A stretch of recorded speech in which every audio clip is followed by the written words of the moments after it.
Gracias a Dios por este momento tan especial que estamos aquí una vez más reunidos para oír la palabra de Dios, que es tan importante para nuestras vidas. La palabra muy necesaria para nuestro crecimiento, para poder seguir cada día más creciendo en el conocimiento de ella, de nuestro Señor. Quiero, antes de iniciar con la enseñanza, pues vamos a hacer unas pocas preguntitas, a ver cómo andan de memoria, a ver qué captación hay en cada uno de ustedes.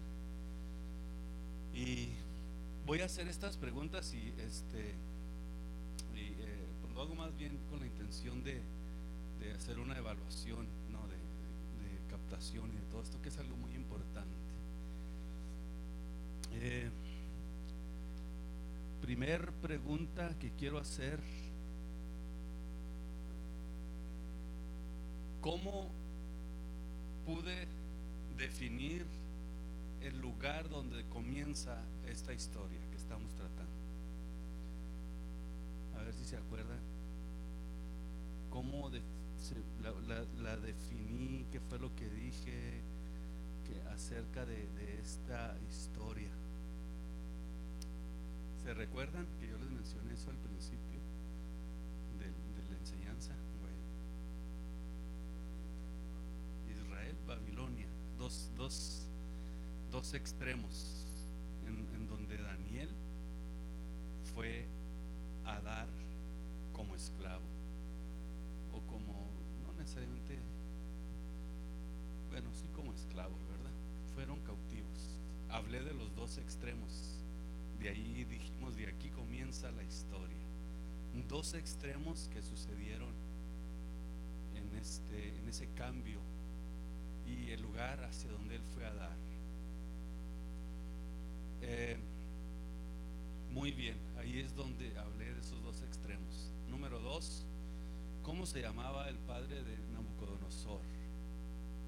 ¿Cuántos se acuerdan cómo se llamaba el papá de Nabucodonosor? ¿Mande?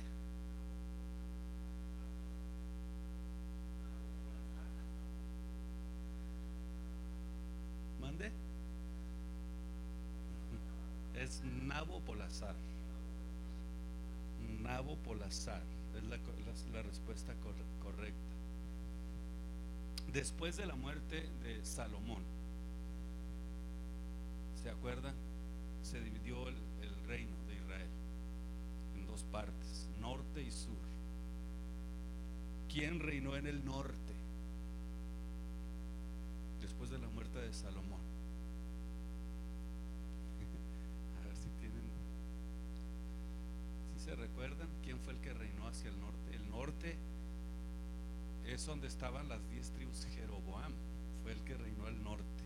Jeroboam, donde estaban 10 de las 12 tribus de Israel, estaban en el norte, y se dividió el reino entre el reino del sur y el reino del norte.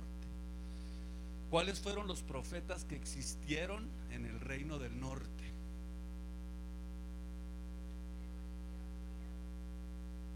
Eliseo, Elías, Amós, Jeremías no.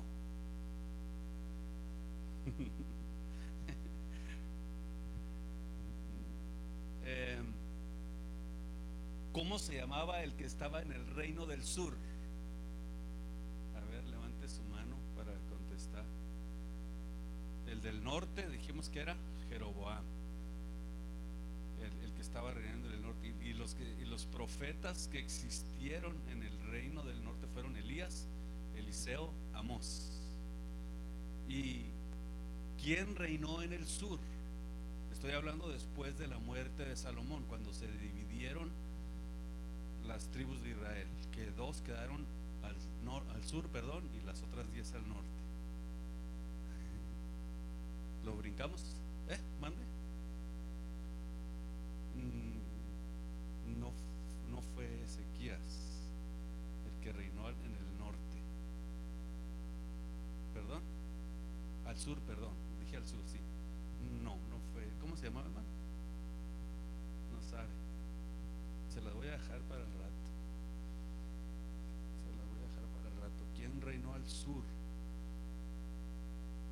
¿Cómo se llamaba la capital del reino del norte? Todo eso yo lo mencioné, no me recuerdo la semana pasada. ¿Cuál era la capital del reino en el norte? Reprobados. No estaban poniendo atención, señor.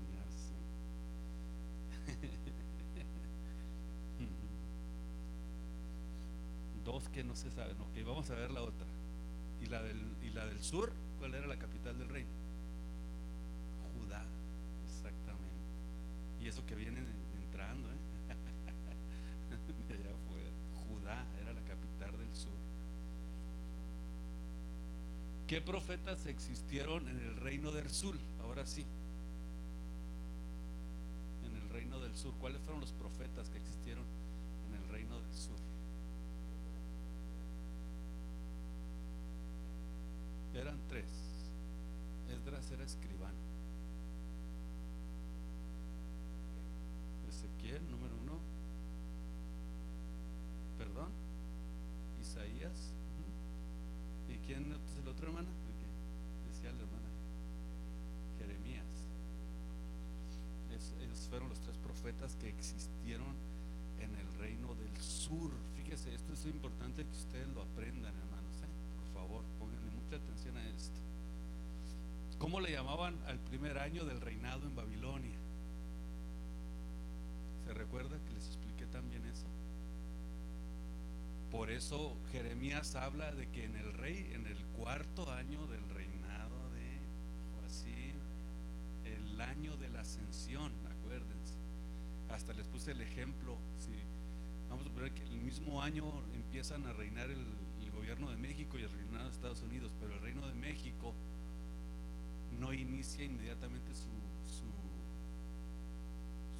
¿cómo se puede decir? Su presidencia, ¿no? Sino que durante todo un año le dan promoción y le llaman el año de la ascensión hasta que se cumple el año, entonces comienza su reinado. Pero ya aquí ya iba un año, ¿sí me entiende? De que había empezado la presidencia. Y lo estaba viendo Daniel desde el punto de vista de Babilonia. ¿Sí se recuerdan que les expliqué? Porque se van a encontrar con eso en el libro de Jeremías. ¿Sí se recordaron ya? ¿O sí? ¿Sí o no? Que Jeremías dice que se dice como si fuera un año después a lo que dice Daniel 1:1.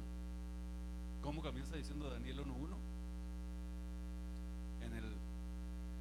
En el año tercero del reinado de Joacim, y Jeremías lo dice que en el año cuarto.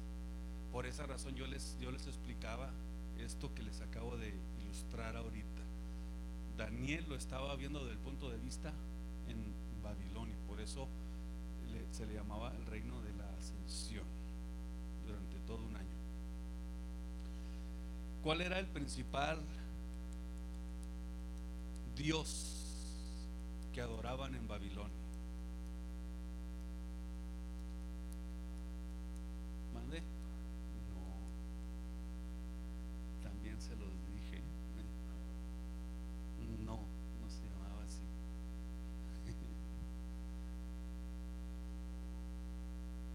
¿Cómo se llamaba el dios principal que adoraban en Babilonia? Eran muy idólatras, claro, de ahí viene la mata, pero yo mencioné Marduk, así se llamaba, dios Marduk. ¿Quién reinó al sur? ¿Cómo se llamaba el rey que reinó al sur de Israel cuando se dividió el reino después de la muerte de Salomón? Bueno, ¿cómo se llamaba el gran rey de Asiria que lo sucedió el papá de Nabucodonosor?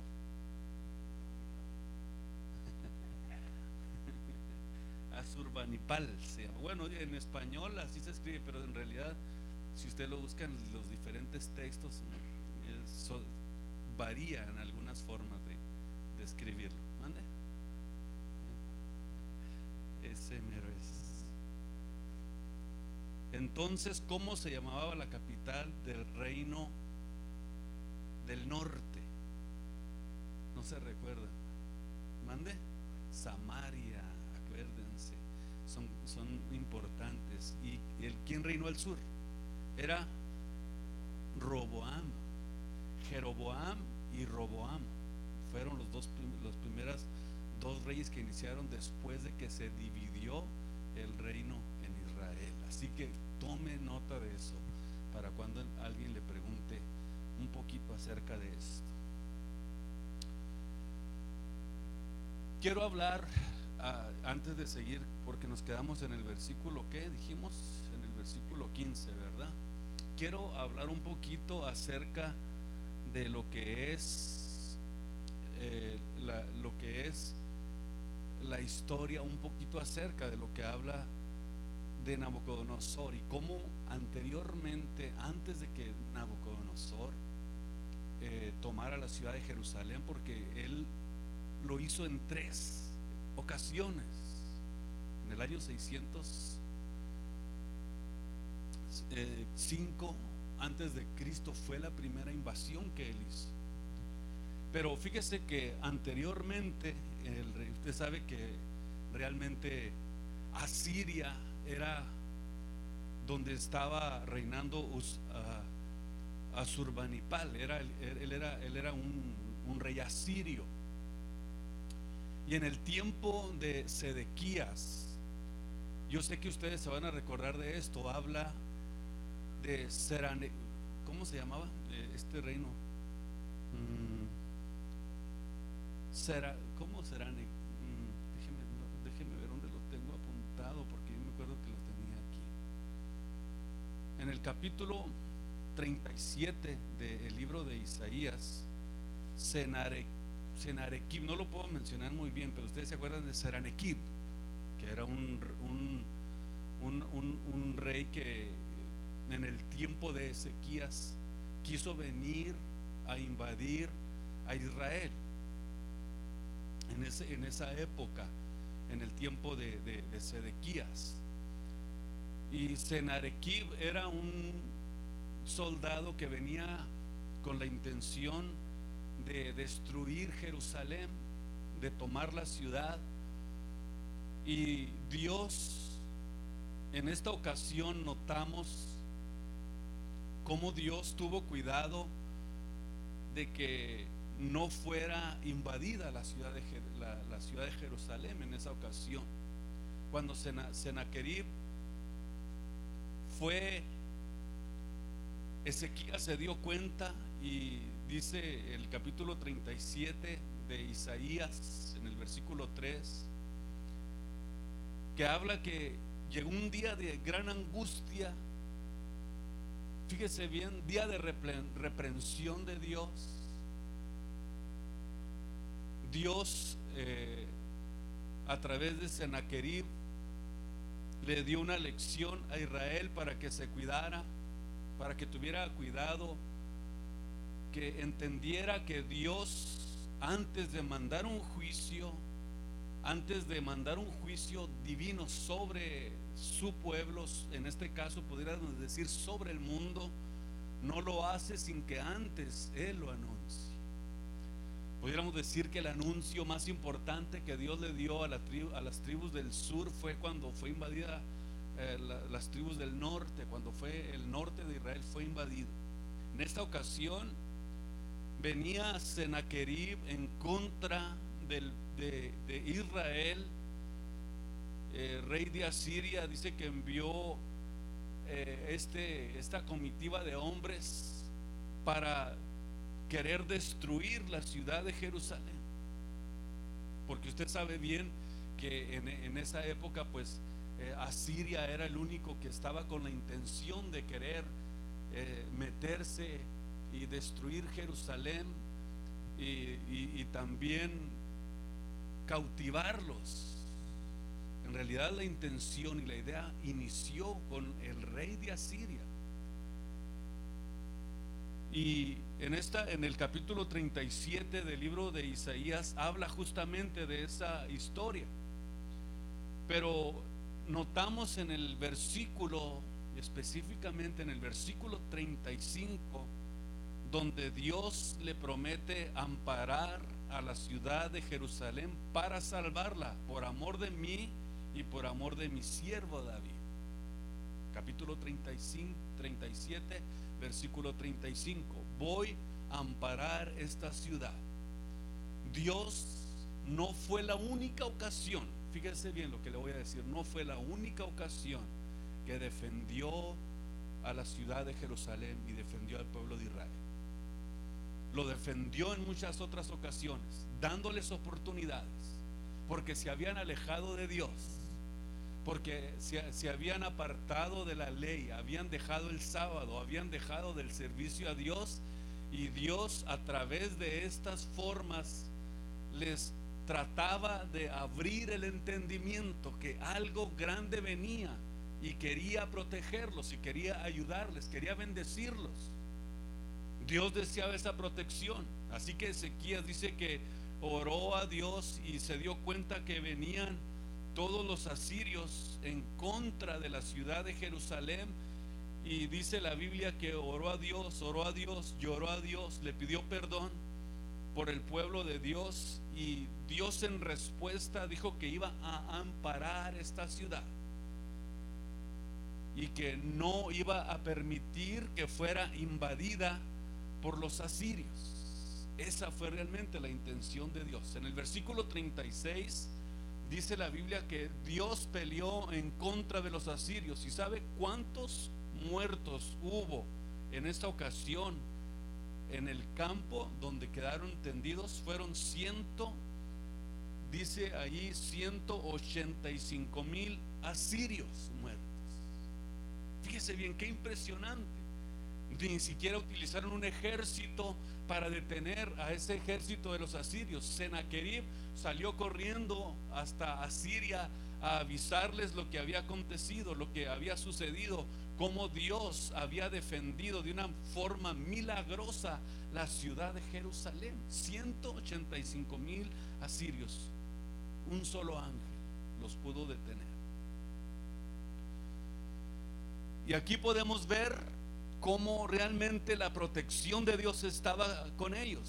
Sennacherib, rey de Asiria, dice que se partió y volvióse y se volvió hasta Nínive, porque se quedó sorprendido del acontecimiento que había visto. Y aquí podemos ver que Sennacherib fue un rey que existió naturalmente antes de Usurbanipal. Estamos hablando de intenciones de querer nuevamente destruir y conquistar la ciudad de Jerusalén. Dios la protegió. Dios protegió a los israelitas, específicamente al reino del sur, donde estaba situada la ciudad de Jerusalén. Entonces, aquí notamos esta gran protección de Dios sobre Jerusalén. Naturalmente, Dios cuando trata con alguien es porque Él desea compromiso con usted. Si Dios nos libra de las situaciones difíciles, porque Dios quiere que haya compromiso en nosotros. Y aquí podemos notar cómo Dios realmente puede responder en situaciones difíciles, en situaciones donde necesitemos la ayuda de Dios para poder entender que su protección está sobre nosotros. Pero naturalmente, si no hay respuesta, un juicio estaba también anunciado, profetizado por Isaías, profetizado por Ezequiel, profetizado por Jeremías acerca de este acontecimiento, para que Israel no fuera a caer en las manos de los asirios. Sin embargo, no hubo respuesta y se cumplió lo que Dios había dicho que iba a suceder cuando llegó la invasión en el año 605 antes de Cristo. Fue la primera invasión. La segunda invasión vino y se llevó más rehenes a cautiverio. Daniel para entonces tenía ya 8 años en cautiverio. Esto sucedió en el año 597 antes de Cristo, la segunda invasión que sucedió a Jerusalén. Y la tercera invasión fue en el año 586. Daniel tenía ya 19 años en Babilonia. Fíjese cuando sucedió la tercera invasión, faltaban 59 años para que fueran liberados, porque dijo que iban a ser 70 años. ¿Se recuerda ustedes? Y aquí vemos cómo en el capítulo 38 Jeremías profetiza esto. Jeremías habla justamente de cómo es que Dios, al ver que no había una respuesta favorable de su pueblo, Él optó porque a través de ese cautiverio ellos volvieran a darle servicio a Él. Es impresionante, pero fíjese que Dios utilizaba ese sistema para poder voltear la mirada de indiferencia de Israel y que pudieran voltear hacia Él. Quería restablecer la comunión con ellos y lo hacía a través de estas formas. ¿Verdad que así inicia claramente el capítulo 1 del libro de Daniel? Inicia específicamente hablando cómo todo era un plan de Dios. No era algo que se le había ocurrido a Dios. Dios tenía un plan divinamente trazado para poder tratar con Israel y que se dejara de la indiferencia. Dice que el Señor los entregó en sus manos. Capítulo 1 versículo 2. Era un plan de Dios. Estando ya en cautiverio, Dios empezó a tratar con ellos. Dios empezó a tratar de una manera distinta, haciéndoles entender la importancia que tenía que ellos le dieran servicio a Él, que es lo más importante, lo que debemos nosotros tener en cuenta como hijos de Dios, que el servicio y el compromiso a Dios son la parte más importante que debemos nosotros de cuidar en nuestra vida espiritual, en nuestra vida diaria. El servicio y el compromiso, eso era más lo que Dios estaba buscando con el pueblo de Israel. Así que estas invasiones que sucedieron a Israel fueron con la intención de hacer que el pueblo se volteara y se volcara a Dios. Por eso Dios los entregó en sus manos a través de Nabucodonosor. Aquí podemos ver cómo realmente Nabucodonosor fue el que vino finalmente a lograr esto. Por lo que vemos y su historia, podemos notar que Nabucodonosor probablemente era un gran arquitecto, según entendemos, por la forma en que se habla de él, por la forma en que erigió la ciudad, los jardines colgantes de Babilonia, hablando de la forma en que él lo hizo, y naturalmente se puede ver también en la forma en que él habla en el libro de Daniel. No es esta donde dice en una ocasión: la gran Babilonia que yo edifiqué. Estaba probablemente en su palacio viendo cómo el río pasaba por cerca de su palacio, para que los viajeros que venían por el río pudieran mirar la maravilla que él había criado con jardines colgantes. Y dice que lo hizo en honor a su esposa, para que deleitara con esos jardines que él le construía. Es impresionante. De todo esto habla la historia. Nabucodonosor llevó a cabo varias campañas sobre Siria y sobre Judá. Un intento de invasión a Egipto también lo quiso hacer, pero salió frustrado. Tuvo algunos contratiempos para poder lograrlo. Así que cuando él trató de ir e invadir Egipto, tuvo contratiempos. Sin embargo, terminó con las rebeliones, capturando, óigame bien lo que le decía, Jerusalén en el año 587 antes de Cristo, cuando ya habían pasado 19 años en que había llevado los primeros rehenes.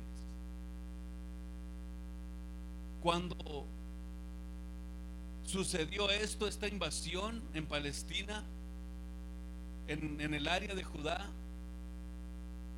hubo realmente una gran ¿cómo pudiera explicarlo? Fue devastador el acontecimiento. Según entendemos, no solamente por lo que dice la Biblia, sino por la historia, dejó completamente destruida la ciudad, tiradas los muros, encendió los templos, destruyó el templo de Dios, hizo barbaridad y media, acabó completamente con la ciudad de Jerusalén. Y esto podemos verlo que fue una forma de poder, óigame bien, no sé por qué Dios utiliza este sistema, esta forma, pero fue una forma de hacerle entender a Israel cuánto lo amaba, porque las veces que los protegió, como en el caso de Isaías capítulo 37, no servía para nada. Israel no se acordaba de Dios. Podemos ver que es lo mismo que ha sucedido en este tiempo. La deportación de muchos ciudadanos a Babilonia parece que estaba haciendo probablemente algo con ellos. Y estos hechos los describen los profetas, como en los Reyes, como en Jeremías, en Crónicas, cuando sucedió la destrucción de Jerusalén. Después de eso sostuvo un asedio con Tiro en el año 585, que terminó con un compromiso donde la ciudad aceptaba completamente la autoridad de Babilonia. Y naturalmente después vinieron más conquistas, como lo fue Fenicia, Egipto. Y después de que él ya logró todo lo que quería, se dedicó a adornar la ciudad de Babilonia, como le decía ahorita, a construir canales, acueductos, reservas, haciendo de la ciudad de Babilonia algo impresionante. Hasta él mismo se asombró. La razón por la que yo le digo todo esto es porque ustedes más adelante van a ver cómo habla tanto de este rey Nabucodonosor. Daniel trató tanto con él que hasta Dios le dio algunas leccioncitas a Nabucodonosor. Es muy probable, no sé, pero hasta parece ser como que ya se andaba convirtiendo al cristianismo o al judaísmo en ese tiempo, ¿no? En realidad el cristianismo no existía, pero Dios trató con él de una forma impresionante a través del libro de Daniel. Así que él se sentía muy orgulloso, Nabucodonosor, por sus obras, por las victorias en el campo de batalla, por todo lo que él logró alcanzar, por todo lo que él había hecho, por lo que él había alcanzado. Había conquistado al mundo, porque al mundo le llamaban solamente a esa área donde él logró conquistar.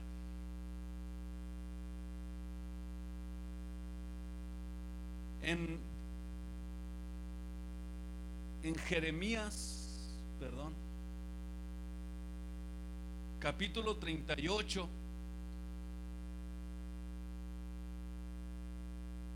a ver si alguien lo puede leer. Jeremías 38, 17 y 18. Aquí habla de cómo Jerusalén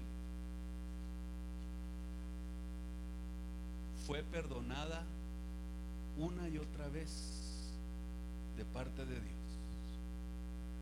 Bueno, voy a leerlo yo. Jeremías 38, 17 y 18. Y entonces dijo Jeremías a Sedequías: así ha dicho Jehová, Dios de Israel, de los ejércitos: si saliereis a los príncipes del rey de Babilonia, tu alma vivirá, y esta ciudad no será puesta en fuego, y vivirás tú y tu casa.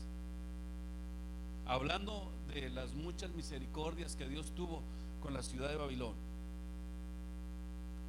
Mas si no salieses a los príncipes del rey de Babilonia, esta ciudad será entregada en manos de los caldeos, y la pondrán a fuego, y no escaparás de sus manos. ¿Y qué fue lo que pasó? Según entendemos, que esta profecía de Jeremías se cumplió en el capítulo 39. ¿Y qué hizo Sedequías? ¿Sacó la casta por el pueblo de Israel? No, antes al contrario, salió huyendo. Esto sucedió en el año 9 del reino de Sedequías, rey de Judá. Cuando vino, perdón, ¿alguien preguntó algo? Oh. Capítulo 39. Vino con un ejército contra Jerusalén y la cercó. Fíjese bien, este acontecimiento fue cuando sucedió la tercera invasión a Jerusalén. Y entraron todos los príncipes del rey de Babilonia y asentaron en la puerta del medio. Y ahí habla de los nombres de las puertas que había en Jerusalén. Y todos los demás príncipes del rey. ¿Y qué hizo Sedequías salió corriendo. Y si usted lee la historia, cuando Sedequías salió corriendo, Nabucodonosor, fue a perseguirlo, lo agarró. ¿Y qué fue lo que hizo? Le hizo cosas terribles. Primeramente le degolló a toda su familia en su presencia. Acabó con sus hijos, con su descendencia. Le sacó los ojos con una espada ardiente a Sedequías. No sacó la casta. Dios le había dicho a través de Jeremías: si tú haces esto que te estoy diciendo, probablemente Dios nuevamente le dé otra oportunidad al pueblo de Judá, a la ciudad de Jerusalén. Pero lejos de eso salió corriendo. Y esto fue lo que sucedió en la tercera invasión a Jerusalén. Aquí podemos ver que repetidas veces, y finalmente repetidas veces Dios quiso tratar con ellos, pero finalmente fue destruida completamente. Y el mismo Sedequías fue realmente humillado. Fue realmente, creo que lo que le sucedió es algo indescriptible, porque ver que degollaban a su familia en su presencia y luego todavía calentar una espada a modo de que se ponga roja y sacar de los ojos, fue algo impresionante lo que le sucedió a él. Y así fue como sucedió la tercera invasión a Jerusalén, cuando quedó completamente destruida. Y vamos a seguir adelante con el libro de Daniel.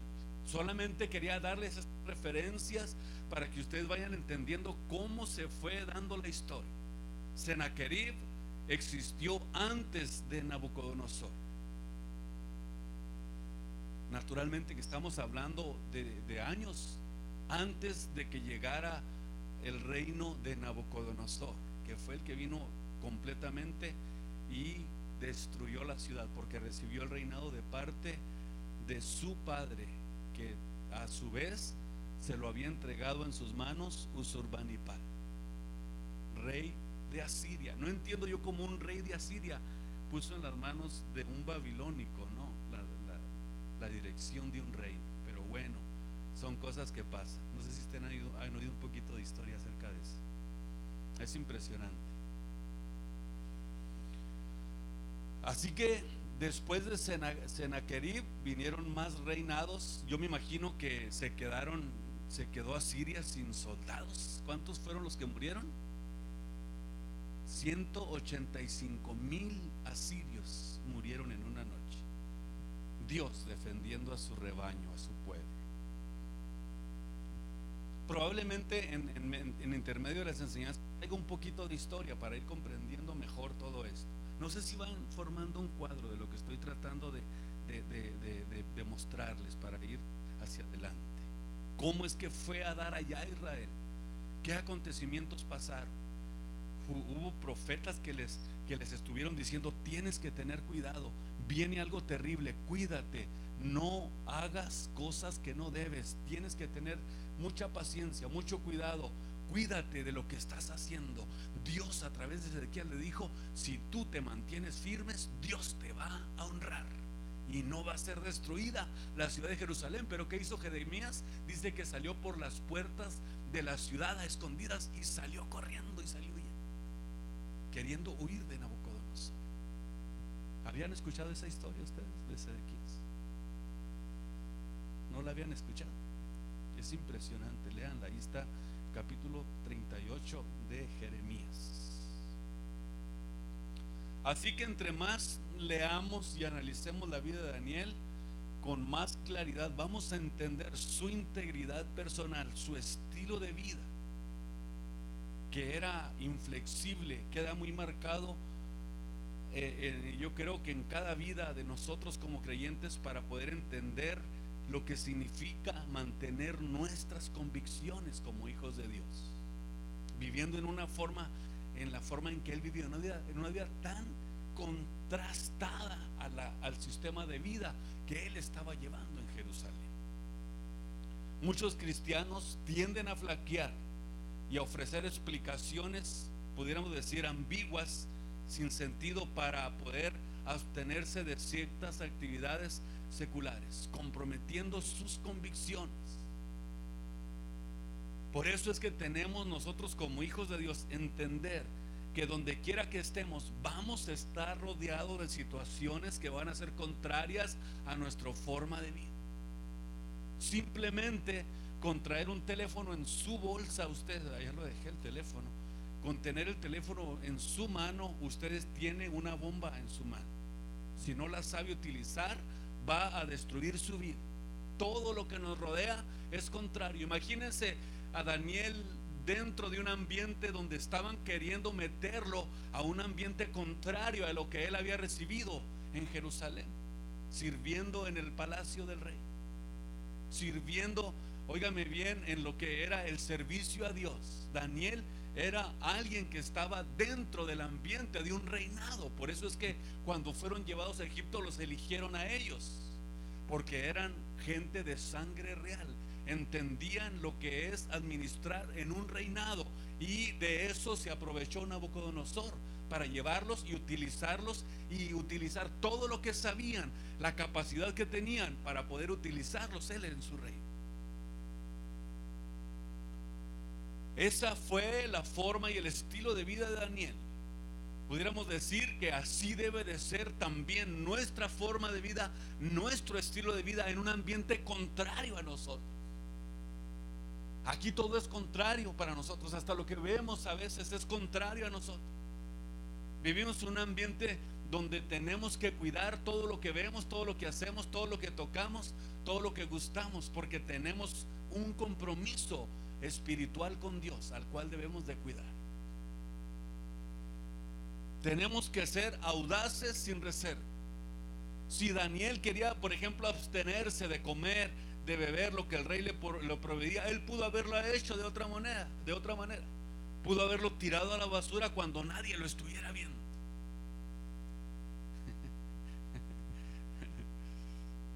O puede habérselo llevado disimuladamente de la cocina y no comérselos. Podría haber llegado a un arreglo personal con el que estaba ahí de cocinero en la cocina. O a lo mejor pudiera haber puesto su propio huerto para decir: no necesito de la comida del rey, voy a poner mi propio huertito y me voy a dedicar a comer puras legumbres. Pero dice la Biblia que él tomó y optó por una decisión, por la vía de la audacia pública, sin tener que esconder nada. Y Daniel propuso en su corazón no contaminarse con la porción de la comida del rey, ni del vino que él bebía. Y usted ya sabe qué fue lo que Daniel hizo para poder guardarse en integridad, sin tener que esconder nada, decir públicamente y decir cuáles eran sus raíces, cuáles eran sus convicciones, y así poderle dar un buen servicio a Dios. Así que vámonos para el libro de Daniel nuevamente. Vamos a tratar de seguir adelante. De ahora en adelante le voy a prometer que no me voy a interrumpir tanto el libro de Daniel. Me voy a ir más directamente a partir de la próxima semana, versículo por versículo. En el versículo 15 del libro de Daniel vamos a leer donde dice que al cabo de 10 días pareció el rostro de Daniel mejor que el de ellos, más nutrido que los que habían comido carne y que los que habían comido de la ración de la que el rey les había preparado. Así que fue Melzar, tomaba la ración de la comida de ellos y el vino de beber, y dábales legumbres. Y estos 4 muchachos Dios les dio conocimiento e inteligencia en todas letras y ciencia, mas Daniel tuvo entendimiento en toda visión y en todos sueños. ¿Qué fue lo que sucedió? Que fue el resultado. El resultado fue que la apariencia de Daniel, si no hubiera sido aceptada por aquel vigilante que estaba un poco escéptico y asustado, creo que Daniel, de todos modos, él hubiera seguido confiando en Dios sin cuestionamientos, no se hubiera él mudado de su compromiso que había hecho con Dios. Entonces busca la ayuda de otro varón que estaba en menos autoridad y que no tenía trato directo con el rey para hacerle, óigame bien, la proposición, y lo logró. Por eso es que hay que entender que también nosotros tenemos que entender que el compromiso es algo muy importante. También creo que todo cristiano verdadero va a mostrar la misma fuerza en medio de pruebas, en medio de luchas. La misma fórmula que se utiliza para el servicio a Dios, tenemos que usted y yo también comenzar a implementarla en nuestras vidas. Si tenemos un patrón de conducta que debemos de tener, si tenemos ya un patrón de compromiso, hay que seguirlo a pesar de lo que sucede en nuestro entorno. Si has caído en un patrón de convicciones comprometidas, entonces creo que estás en un pecado delante de Dios. Tienes que confesar ese pecado y decirle a Dios que te perdone y te ayude a no comprometerte fuera del compromiso que tuviste con Dios. Yo creo que la falta de compromiso en este tiempo es algo difícil, es algo triste, que la iglesia está cayendo en ello y no hay nadie que le diga a la iglesia: tienes que tener compromiso. No tengas convicciones compartidas. Si esto está sucediendo en tu vida, confiésalo a Dios, pídele perdón y dile que te ayude a seguir adelante con convicción, con ánimo, entendiendo que Dios tiene algo preparado para cada uno de nosotros, algo precioso. Hay que arrepentirnos, y fíjese en Daniel como un ejemplo de integridad que fue inamovible. Aquí podemos ver cómo Dios tiene cuidado de ellos. Dice la Biblia que estaba mejor y más robusto, evidencia de que estaban muy saludables con lo que estaban comiendo. Del versículo 15 al versículo 20, donde estábamos leyendo que pasaron los días los cuales había dicho el rey que les trajesen al príncipe de los eunucos delante de Nabucodonosor, y habló el rey con ellos, y no fue hallado de entre todos ellos otro como Daniel, Ananías, Misael y Azarías. No había otro como ellos, así que estuvieron delante del rey. Y dice el versículo 20: y todo negocio, sabiduría, inteligencia, capacidad que el rey les demandó, dice que los encontró 10 veces mejores que los demás. Impresionante lo que sucedió. 10 veces es el número utilizado como variable que pudiéramos decir que era como una forma de calcular o calculativa, que alude a la excelencia, a la superioridad de estos hombres jóvenes, quienes demostraron gran habilidad en sus respuestas que les estaba haciendo el rey Nabucodonosor. Fue como una entrevista y les hizo preguntas. Las respuestas fueron excelentes, mayor, o pudiéramos decir, o mejor a la de los otros hombres que habían hablado sin la ayuda de Dios. 10 veces mejor. Compare esto a los que habían llegado sin tener la ayuda de Dios.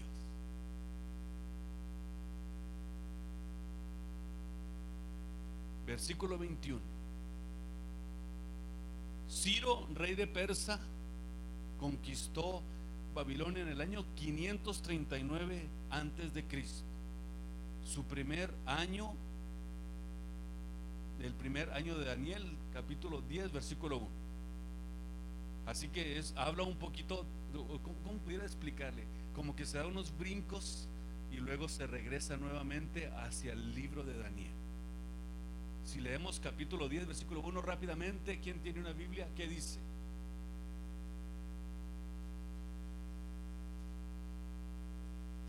10:1.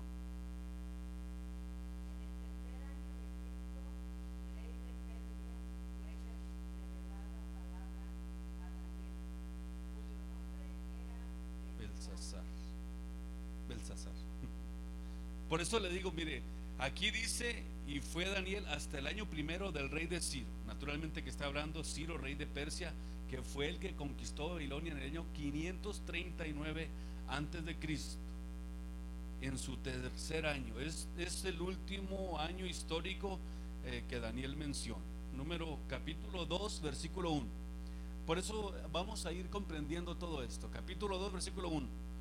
Y en el segundo año del reinado de Nabucodonosor, dice, soñó sueños y perturbóse su espíritu y se le espantó el sueño. Se le espantó el sueño a Nabucodonosor por lo que soñó.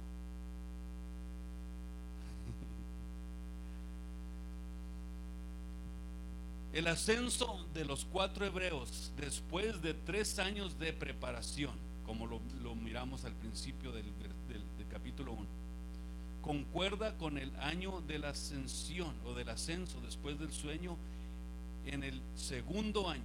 Vea la nota sobre lo que estábamos hablando acerca de esto, de lo que es el año de la ascensión. Aquí estamos hablando del año segundo del reinado de Nabucodonosor. En el tiempo de la revelación, Dios hablaba a través de la interpretación de sueños, de sus sueños que eran introducidos por él. En el capítulo 2, versículo 2, dice que los caldeos, podemos ver allí que mandó llamar a quienes, a los que hacen magia, pero dice que no pudieron darle la interpretación de los sueños para que le mostrasen la respuesta. Dice que vinieron y se presentaron delante del rey. Puede ser una referencia a todos los nativos caldeos que vivían en esa área, o como aquí una clase especial de 24 que enseñaban la cultura caldea. En el versículo 4 dice que hablaron los caldeos en lengua aramea. ¿No se le hace extraño? ¿Por qué razón?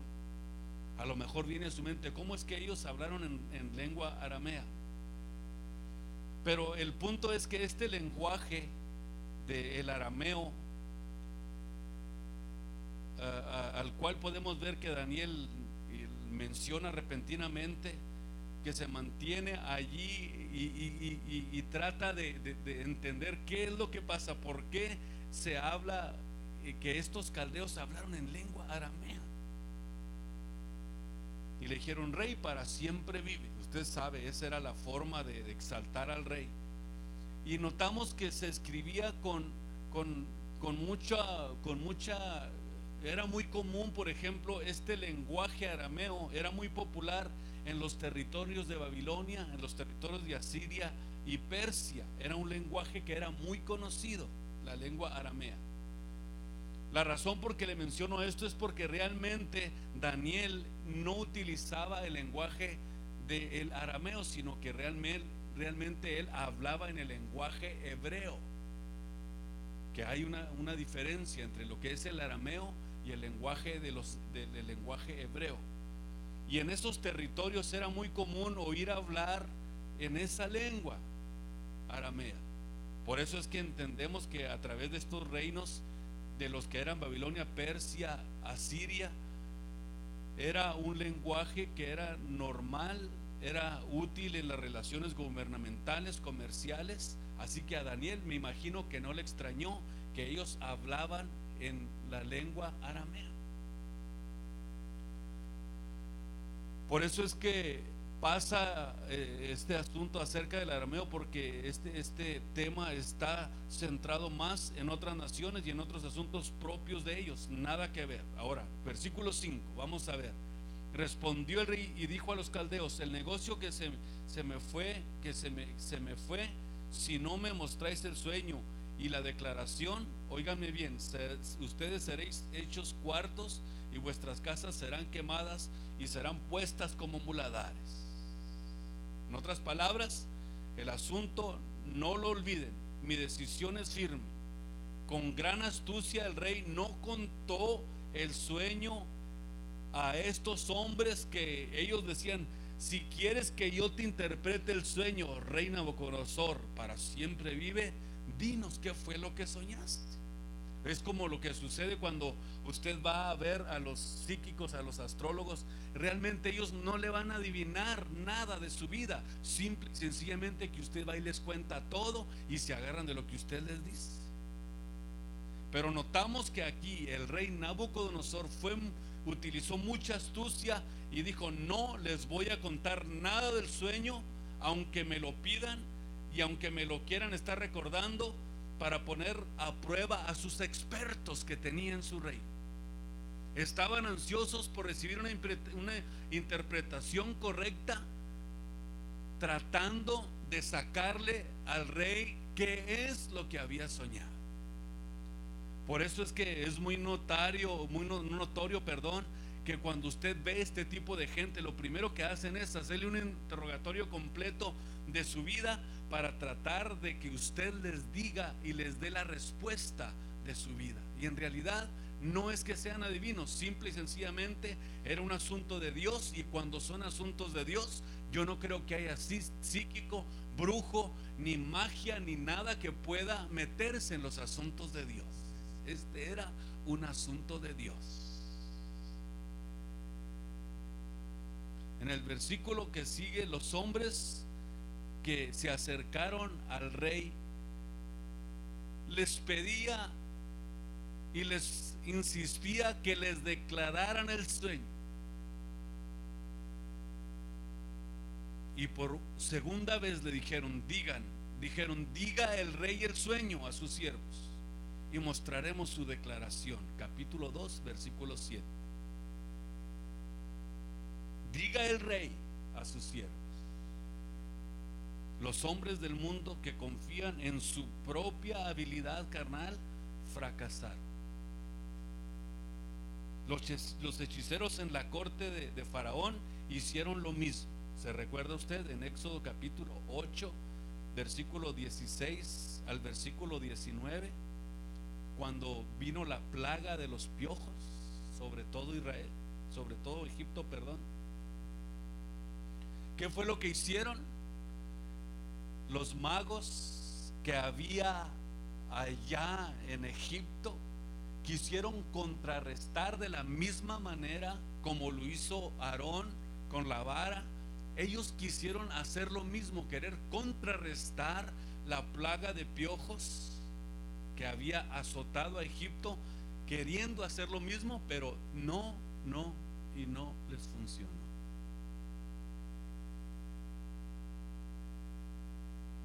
Lo mismo pudiéramos decir con José. ¿Se recuerdan ustedes también con José? Cómo quisieron interpretar los sueños de Faraón y absolutamente nadie pudo. Cuando son asuntos de Dios, yo creo que el único que tiene la respuesta es el Hijo de Dios. No pudieron, tanto en el caso de Faraón, cuando fueron a Egipto Moisés y que sucedió esto, lo mismo que sucedió en Génesis 41 con José. Aquí podemos ver como muestras de cuán imposible es para los hombres dar una interpretación verdadera a los sueños que provienen de Dios.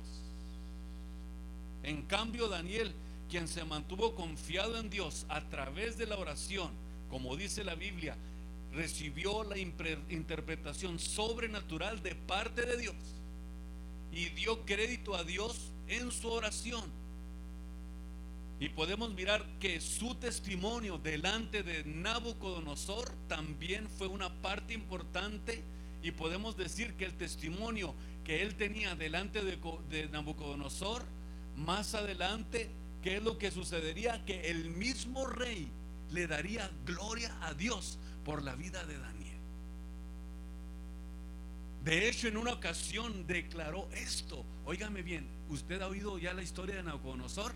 En una ocasión declaró: las señales y milagros y prodigios que Dios ha hecho conmigo, dijo, conviene que yo los publique. Un rey pagano hablando de esta manera. ¿Por qué? Por la forma y estilo de vida que estaba viendo en un hombre como Daniel, comprometido. Que podemos ver, yo me imagino que cuando él decretaba una cosa tenía que cumplirse. ¿A dónde fueron a dar los astrólogos, los adivinos, los que llevaban la bola para entender el sueño de Nabucodonosor? Quedaron hechos pedazos, sus casas quemadas como muladares y ellos destruidos.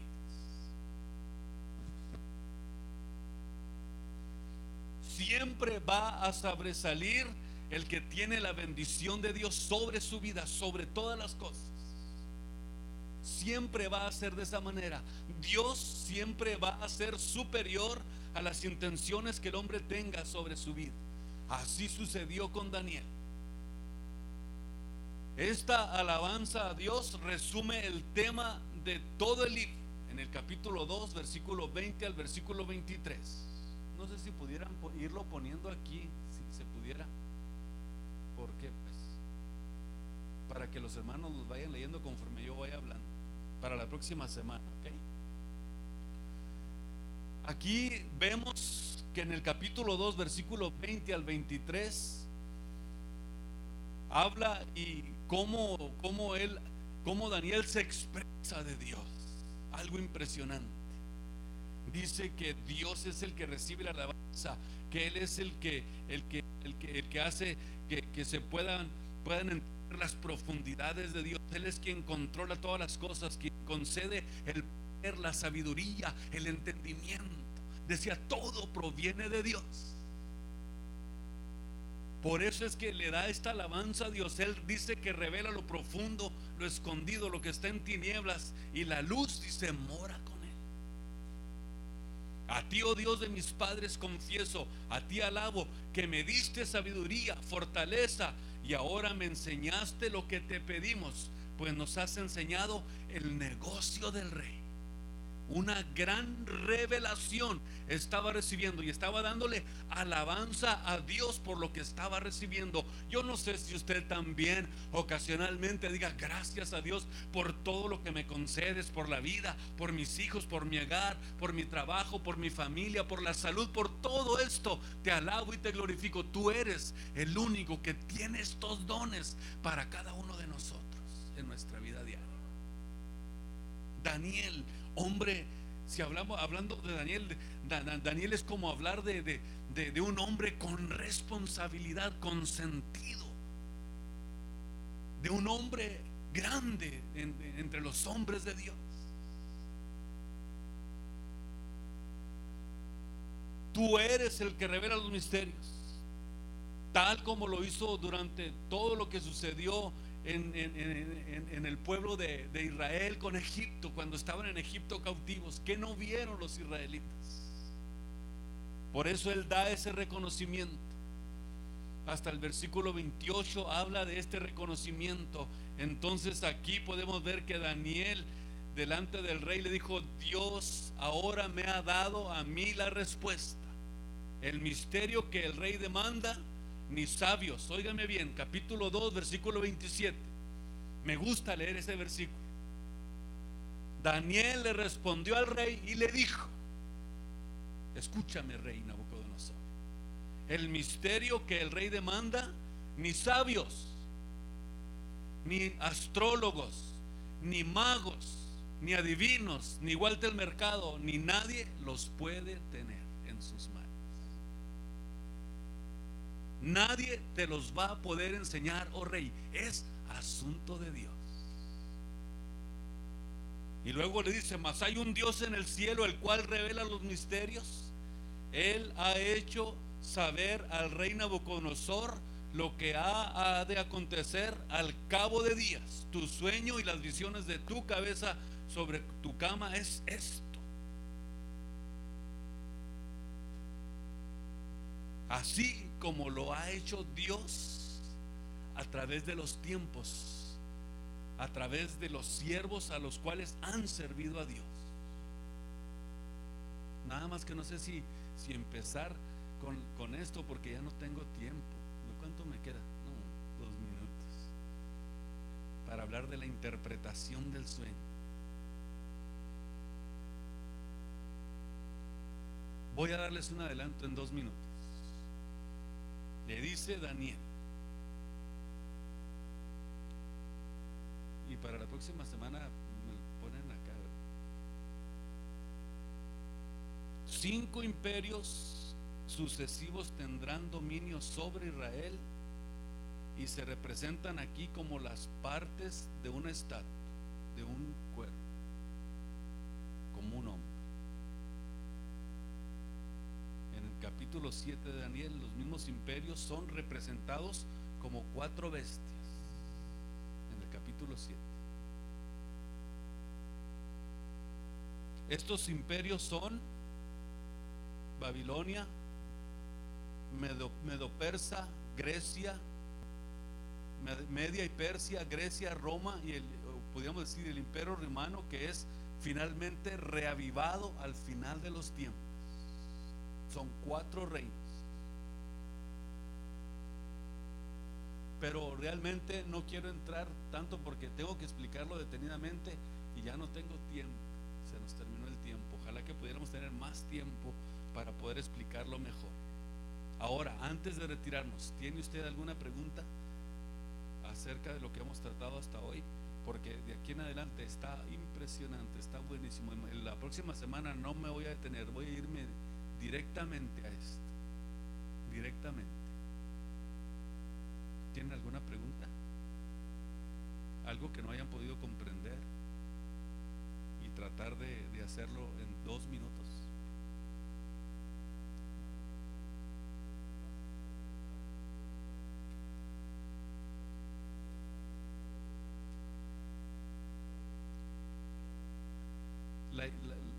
Yo creo que las 70 tiene algo importante que podemos aprender. Por ejemplo, fueron 70 años de cautividad. Le reveló las 70 semanas. Y realmente yo no me he metido mucho en estudiar eso, pero tiene sentido, ¿no? ¿Por qué sucedía eso? Pero una de las intenciones por las que Dios los sacaba a la esclavitud, o se los llevó, como en este caso, es porque se habían olvidado completamente de Dios. Después del reino de Salomón hubo un decaimiento impresionante. Es más, de hecho, el final del reinado de Salomón estuvo en decadencia. Estuvo en decadencia. Fue la razón por que cuando su hijo se quedó en el reino del sur, fue probablemente el que duró un poquito más apegado a lo que estaba sucediendo en Israel. Pero realmente las tribus del norte fueron súper descuidadas, no tuvieron un solo rey bueno, y desaparecieron esas 10 tribus. ¿Dónde quedaron? ¿Usted sabe dónde quedaron?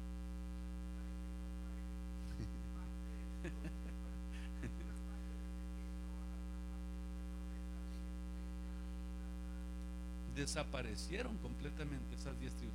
¿Sí, hermano? Dios las esparció. Sí, las esparció. Las últimas en esparcirse fueron estas 2 últimas tribus. Y después viene ¿cómo se dice? La reconstrucción del templo, ¿se recuerda? En la época de Artajerjes. Ya fue un reinado que sucedió, fue cuando ya se cumplieron las 70 años pero bueno, no vamos a hablar ahorita de eso. Pero tiene sentido.